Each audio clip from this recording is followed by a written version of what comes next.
Hi all, Assalamu alaikum, welcome back.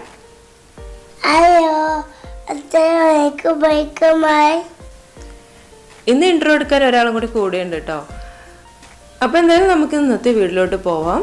ഇന്ന് നമ്മൾ ചെയ്യുന്നത് ഒരു ഈസി ആയിട്ട് ചെയ്യാൻ പറ്റുന്ന വെറൈറ്റി ആയിട്ടുള്ള ഒരു പുഡിങ്ങിൻ്റെ റെസിപ്പിയാണ്. ബ്രെഡ് വെച്ചിട്ടാണ് കേട്ടോ ഈ ഒരു പുഡിങ് ഉണ്ടാക്കുന്നത്. അപ്പോൾ എന്തായാലും കൂടുതലായിട്ട് പറയുന്നില്ല, നമുക്ക് വീഡിയോയിലോട്ട് പോവാം. അതിനു മുമ്പായിട്ട് നിങ്ങൾ സിദാസ് റെസിപ്പീസ് ഇതുവരെ സബ്സ്ക്രൈബ് ചെയ്തിട്ടില്ലെങ്കിൽ ഒന്ന് സബ്സ്ക്രൈബ് ചെയ്യണേ. കൂടെ കാണുന്ന ബെല്ലൈക്കൺ കൂടി ഒന്ന് എനാബിൾ ചെയ്യുക. അപ്പോൾ ഞാനിടുന്ന പുതിയ വീഡിയോസ് നിങ്ങൾക്ക് നോട്ടിഫിക്കേഷനായിട്ട് കിട്ടും. അപ്പോൾ എന്തായാലും നമുക്ക് വീഡിയോയിലോട്ട് പോവാം. ഈ ഒരു പുഡിങ് നമ്മൾ ചൈന ഗ്രാസ് വെച്ചിട്ടാണ് ചെയ്യുന്നത്. സാധാരണ നമ്മൾ പുഡിങ് ചെയ്യാറുള്ള രീതിയിൽ തന്നെയാണ്. അപ്പം ഇതിൽ കുറച്ച് ഇൻഗ്രീഡിയൻസ് ആഡ് ചെയ്യുന്നേ ഉള്ളൂ. അപ്പോൾ അതിനായിട്ട് ഞാനിവിടെ 10 ഗ്രാം ചൈന ഗ്രാസ് ആണ് എടുത്തിട്ടുള്ളത്. അപ്പോൾ അതൊന്ന് ആദ്യം ഒന്ന് സോക്ക് ചെയ്ത് വെക്കണം. അതിനായിട്ട് ഒരു കപ്പ് വെള്ളത്തിൽ ചൈന ഗ്രാസ് ഒന്ന് ചെറുതായിട്ടൊന്ന് കട്ട് ചെയ്തിട്ട് ചെറിയ ചെറിയ പീസുകളാക്കിയിട്ടൊന്ന് ഇട്ട് കൊടുത്തിട്ടുണ്ട്. ഇനി ഇതൊന്ന് ഒരു 10 മിനിറ്റ് ഒന്ന് സോക്ക് ചെയ്യാൻ വേണ്ടിയിട്ട് മാറ്റി വെക്കാം. ഈ ഒരു സമയത്ത് നമുക്ക് പുഡിങ്ങിലോട്ടുള്ള ബാക്കിയുള്ള ഇൻഗ്രീഡിയൻസ് ഒക്കെ ഒന്ന് റെഡിയാക്കി എടുക്കാം. അതിനായിട്ട് ഞാനിവിടെ ഒരു 4 ബ്രെഡാണ് എടുത്തിട്ടുള്ളത്. ബ്രെഡ് പുഡിംഗ് ആണല്ലോ, അതുകൊണ്ട് തന്നെ 4 ബ്രെഡാണ് എടുത്തിട്ടുള്ളത്. ഇത് ഒന്ന് ചെറിയ പീസുകളാക്കിയിട്ടൊന്ന് മിക്സിയിലിട്ടിട്ട് നന്നായിട്ടൊന്ന് അടിച്ചെടുക്കണം.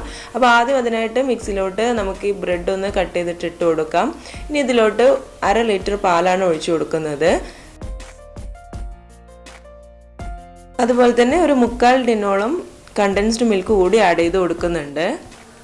മധുരം എന്നും പറയും പോലെ എങ്ങനെയാണോ നമ്മുടെ അളവ് അതിനനുസരിച്ച് ഇട്ട് കൊടുക്കാം. അല്ലാതെ നിങ്ങൾക്ക് പഞ്ചസാര മതി എന്നുണ്ടെങ്കിൽ പഞ്ചസാര ഇട്ട് കൊടുത്താൽ മതി.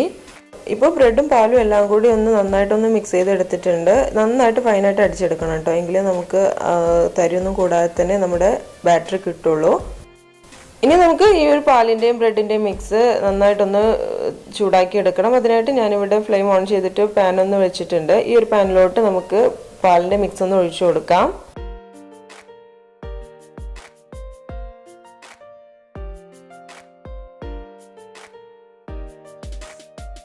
ഇതേ സമയത്ത് തന്നെ വേറൊരു പാത്രത്തിലോട്ട് നമ്മൾ നേരത്തെ സോക്ക് ചെയ്ത് വെച്ചിട്ടുള്ള ചൈന ഗ്രാസ് ഉണ്ടല്ലോ, അതുകൂടി ഒന്ന് മെൽറ്റ് ചെയ്യാൻ വേണ്ടിയിട്ട് വെക്കുന്നുണ്ട്. അപ്പോൾ ഇത് രണ്ടും ഒരേ സമയത്ത് തന്നെ ചെയ്യണം. അപ്പോൾ നമ്മുടെ പാലാവുന്ന സമയത്ത് തന്നെ നമ്മുടെ ചൈന ഗ്രാസ് റെഡി ആവണം, എങ്കിലേ നമുക്ക് പാലിലോട്ട് ചൈന ഗ്രാസ് ഒഴിക്കാൻ പറ്റുള്ളൂ. ഇത് തണുത്ത് പോയാൽ പെട്ടെന്ന് തന്നെ കട്ടിയായി പോവും. അപ്പോൾ നമുക്ക് പുഡിങ് ശരിയായിട്ട് കിട്ടൂല. പാല് ഇടക്കൊന്ന് ഇതുപോലെ ഒന്ന് ഇളക്കി കൊടുക്കണം കേട്ടോ, അല്ല എന്നുണ്ടെങ്കിൽ അടിയിൽ പിടിക്കാനുള്ള ചാൻസ് ഉണ്ട്. അപ്പോൾ നമ്മൾ ഇതുപോലെ ഒന്ന് നന്നായിട്ടൊന്ന് ഇളക്കി കൊടുത്തുകൊണ്ടിരിക്കുക. എന്നിട്ട് നന്നായിട്ടൊന്ന് ചൂടാവുന്ന സമയത്ത്, അതായത് ചെറുതായിട്ടൊന്ന് തിള വന്നാൽ മതി, നല്ലോണം തിളക്കണമൊന്നുമില്ല. ചെറുതായിട്ടൊന്ന് തിള വരുന്ന സമയത്ത് നമുക്ക് ചൈന ഗ്രാസ് മെൽറ്റ് ചെയ്തിട്ട് അതൊന്ന് ഇതിലോട്ട് ചേർത്ത് കൊടുക്കാം. പിന്നെ ഞാൻ എന്നും പറയും പോലെ നമുക്ക് ഇതിലോട്ട് മിൽക്ക് മെയ്ഡ് തന്നെ ചേർക്കണമെന്നില്ല. മിൽക്ക് മെയ്ഡ് ചേർത്താലാണ് ഏറ്റവും ടേസ്റ്റ് ഉണ്ടാവുക. അല്ല നിങ്ങൾക്ക് പഞ്ചസാര ചേർത്താൽ മതി എന്നുണ്ടെങ്കിൽ പഞ്ചസാര ആഡ് ചെയ്ത് കൊടുത്താൽ മതി. അപ്പോൾ പഞ്ചസാര ആഡ് ചെയ്യുന്ന സമയത്ത് ശ്രദ്ധിക്കേണ്ട കാര്യം എന്താണെന്ന് വെച്ചാൽ, നമ്മൾ 1 കപ്പ് മിൽക്ക് മെയ്ഡാണ് എടുക്കുന്നതെന്നുണ്ടെങ്കിൽ 1/4 കപ്പ് to 1.5 കപ്പ് വരെ പഞ്ചസാര എടുക്കണം. മധുരമൊക്കെ എത്രയാണ് ഇടുന്നതൊക്കെ നമ്മുടെ ഇഷ്ടത്തിനനുസരിച്ച് കേട്ടോ. പക്ഷേ ഇതിലോട്ട് പുഡിങ് ആയതുകൊണ്ട് തന്നെ മധുരം കുറച്ചൊന്ന് മുന്നിട്ട് നിൽക്കണം. അപ്പോൾ എത്രയാണോ നമുക്ക് നമ്മുടെ മധുരം അതിനനുസരിച്ച് ഇട്ട് കൊടുത്താൽ മതി. അപ്പോൾ നമ്മുടെ പാലിൻ്റെ മിക്സ് ഇവിടെ തിളച്ച് വരുന്നുണ്ട്. ഇത്രയും മതി. ഇനി നമുക്ക് തീ ഒന്ന് ഓഫ് ചെയ്യാം. എന്നിട്ട് നമ്മുടെ ചൈന ഗ്രാസ് അവിടെ റെഡി ആയിട്ടുണ്ട്, നന്നായിട്ട് മെൽട്ടായി വന്നിട്ടുണ്ട്. അത് ഇതിലോട്ടൊന്ന് ഒഴിച്ചു കൊടുക്കാം. പിന്നെ ചൈന ഗ്രാസ് ഒഴിക്കുന്ന സമയത്ത് നന്നായിട്ടൊന്ന് പാൽ ഇളക്കി കൊടുക്കണം, എങ്കിലേ ചൈന ഗ്രാസ് ഇതിൽ നന്നായിട്ടൊന്ന് മെൽട്ടായി കിട്ടുള്ളൂ. അല്ല എന്നുണ്ടെങ്കിൽ കട്ടിയായി പോവും.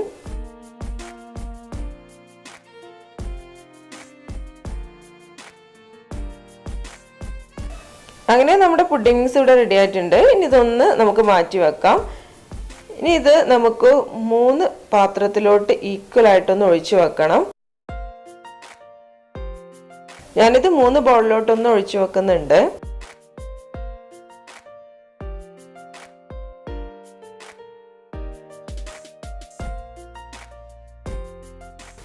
ഇനി നമുക്ക് ഫസ്റ്റ് ബൗളിലോട്ട് പിസ്തയുടെ എസൻസ് ഒന്ന് ഒഴിച്ചു കൊടുക്കാം. ഇത് ടൈഗറിൻ്റെ പിസ്തയുടെ ഇലാച്ചി മിക്സ് ആണ്. ഇതൊന്ന് ഞാൻ ഇതിലോട്ടൊന്ന് ഒഴിച്ചു കൊടുക്കുന്നുണ്ട്. ഇത് 1 ടീസ്പൂണോളം ഒഴിച്ചു കൊടുക്കേണ്ടി വരും കേട്ടോ, എങ്കിലേ നമുക്ക് ആ ഒരു കറക്റ്റ് ടേസ്റ്റ്, പിസ്തയുടെ ടേസ്റ്റ് നമ്മുടെ പുഡിങ്ങിൽ വരുള്ളൂ. പിസ്തയുടെ ആ ഒരു ടേസ്റ്റ് കിട്ടുന്ന രീതിയിൽ നമ്മൾ ഇതിലോട്ട് എസൻസ് ഒഴിച്ചു കൊടുക്കുക. എന്നിട്ട് നന്നായിട്ടൊന്ന് മിക്സ് ചെയ്ത് കൊടുക്കുക. അപ്പോൾ ഇത് നന്നായിട്ടൊന്ന് മിക്സ് ചെയ്ത് എടുത്തിട്ടുണ്ട്. ഇനി ഇതൊന്ന് നമുക്ക് മാറ്റി വെക്കാം. രണ്ടാമത്തെ ബൗളിലോട്ടും പിസ്തയുടെ എസൻസ് ഒഴിച്ചു കൊടുക്കാം. അതുപോലെ തന്നെ കുറച്ച് ഫുഡ് കളർ കൂടി ആഡ് ചെയ്യുന്നുണ്ട്, ഗ്രീൻ ഫുഡ് കളർ. അത് നല്ലൊരു കളർ കിട്ടാൻ വേണ്ടിയിട്ടാണ്. അതുകൂടി ഒന്ന് ഒഴിച്ചു കൊടുത്തിട്ട് നന്നായിട്ടൊന്ന് മിക്സ് ചെയ്തെടുക്കാം.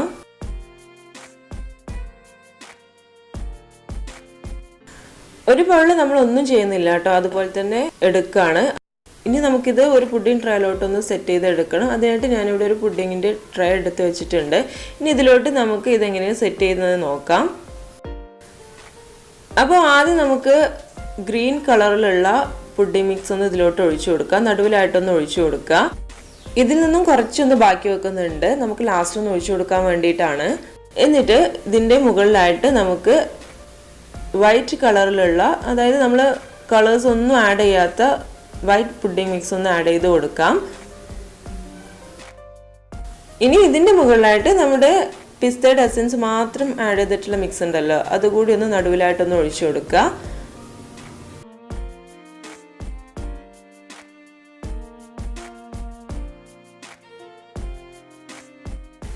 ഇനി നമ്മൾ ഒരു സ്ക്യൂറോ ടൂത്ത് പിക്കോ എന്തെങ്കിലും എടുത്തിട്ട് ഇതുപോലെ ഒന്ന് നന്നായിട്ടൊന്ന് എല്ലാ ഭാഗത്തേക്കൊന്ന് ആക്കി കൊടുക്കുക. ഇതുപോലെ ഇപ്പം ഇങ്ങനെ ആക്കുന്ന സമയത്ത് നമുക്കിതൊരു മാർബിൾ ഷെയ്ഡായിട്ട് കിട്ടും. അതിന് വേണ്ടിയിട്ടാണ് ഇങ്ങനെ ചെയ്യുന്നത്. ഞാനിതിൻ്റെ മുകളിൽ നമ്മുടെ ഫസ്റ്റ് ഒഴിച്ചിട്ടുള്ള ഗ്രീൻ പുഡിങ്ങിൻ്റെ മിക്സ് ഉണ്ടല്ലോ, അതിൽ നിന്നും കുറച്ച് ഭാഗം ഒന്ന് ഇതിന് മുകളിലായിട്ട് ചെറുതായിട്ടൊന്ന് ഡ്രോപ്പ് ആക്കിയിട്ട് ഇട്ട് കൊടുത്തിട്ടുണ്ടായിരുന്നു. അത് ഒന്നുകൂടി ഒന്ന് സ്ക്യൂർ വെച്ചിട്ട് നന്നായിട്ടൊന്ന് എല്ലായിടത്തേക്കും ഒന്ന് ആക്കി കൊടുക്കുകയാണ്. ഇതുപോലെ ചെയ്താലും ഈ ഒരു ഷെയ്ഡ് കിട്ടും. അങ്ങനെ നമ്മുടെ പുഡിംഗ് ഇവിടെ റെഡി ആയിട്ടുണ്ട് കേട്ടോ. ഇനി ഇത് നമുക്കൊരു 4-6 മണിക്കൂറോളം ഫ്രിഡ്ജിൽ വെച്ചിട്ട് അല്ലെങ്കിൽ ഓവർനൈറ്റ് ഫ്രിഡ്ജിൽ വെച്ചിട്ടൊന്ന് എടുക്കാം. അപ്പോൾ നന്നായിട്ടൊന്ന് സെറ്റ് ആവും. ഫ്രീസറിൽ വെക്കേണ്ട, താഴെ ഫ്രിഡ്ജിൽ വെച്ചാൽ മതി. ഇപ്പം നമ്മുടെ പുഡിംഗ് ഇവിടെ റെഡി ആയിട്ടുണ്ട്. ഞാനിവിടെ ഓവർനൈറ്റ് വെച്ച് എടുത്തിട്ടുള്ളതാണ്. നന്നായിട്ട് സെറ്റായി കിട്ടിയിട്ടുണ്ട്. ഇനി നമുക്കിതൊന്ന് കട്ട് ചെയ്ത് നോക്കാം.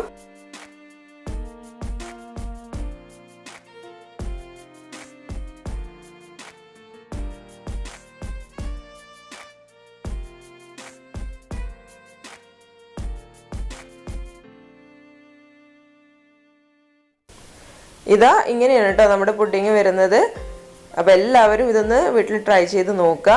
നിങ്ങൾ ട്രൈ ചെയ്ത് നോക്കിയതിന് ശേഷം അതിൻ്റെ ഫീഡ്ബാക്കുകളൊക്കെ എന്നെ അറിയിക്കുക. അപ്പോൾ എല്ലാവർക്കും ഈ ഒരു വീഡിയോ ഇഷ്ടമായിട്ടുണ്ടെന്ന് കരുതുന്നു. ഇഷ്ടമായിട്ടുണ്ടെങ്കിൽ നിങ്ങൾ ഈ വീഡിയോ മറക്കാതെ ലൈക്ക് ചെയ്യുക, ഷെയർ ചെയ്യുക. കൂടാതെ നിങ്ങൾ ഈ ചാനൽ സബ്സ്ക്രൈബ് ചെയ്തിട്ടില്ല എന്നുണ്ടെങ്കിൽ തീർച്ചയായിട്ടും ഒന്ന് സബ്സ്ക്രൈബ് ചെയ്യുക കേട്ടോ. അപ്പോൾ നമുക്ക് അടുത്തൊരു വീഡിയോയിൽ പുതിയ റെസിപ്പിയുമായിട്ട് കാണാം. അതുവരെ ബൈ.